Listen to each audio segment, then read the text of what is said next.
So ito guys, share ko sa inyo Nissan Almera 2017 model. 1.2 yung makina niya. Ang history nito, so pinagawa yung ito, chinek yung ECU, binuksan.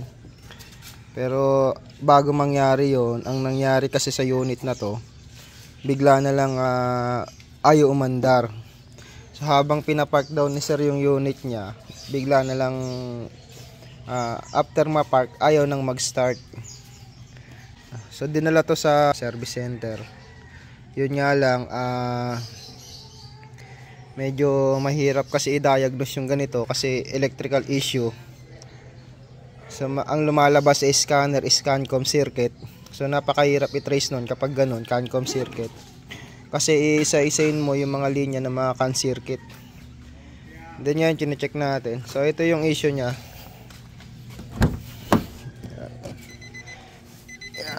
Ito yung issue niya. Try natin i-start. On muna natin na susi. Yan.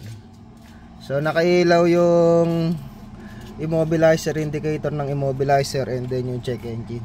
Ngayon, start ko. Yan, ayaw mag-start. Yan. So yan natin. Start natin. Okay. So ayaw mag-start ng unit. So yan yung issue niya. And then yung fan motor sa harap nakarekta. So yan yung issue ng Almera na to. Dito guys, chine-check na namin yung electrical. Yan, tinanggal namin yung cover ng wire. So napansin namin dito na may mga maliliit na langgam. So parang pinasok ng tubig tapos langgam yung mga wiring. So yan.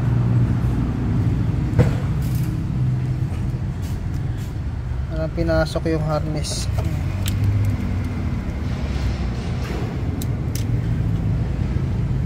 Ito pala yung DTC na nakuha natin. Yan, CANCOM circuit, IPDM, BCM. Yan. So dito sinisimulan ko nang i-check yung mga wiring, yung connection, power supply and ground. Yan, inaluwat ko na yung mga wire. And then ito na yung mga nakita namin. Yan, mayroon siyang mga corroded. Yan, parang bahay ng langgam. Yan.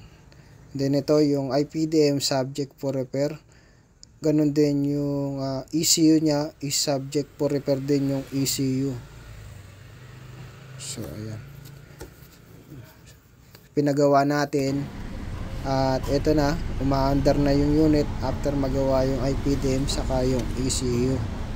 Ito, umaandar na po yan. So dito, testingin ulit natin. Ayan, ignition on, and then start. Yun.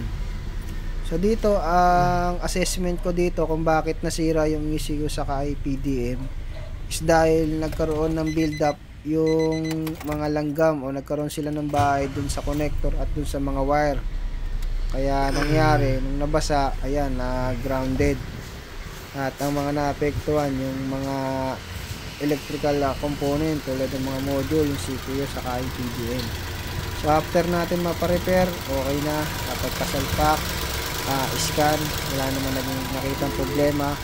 Tapos ayan, umaandar na ang unit nila sir.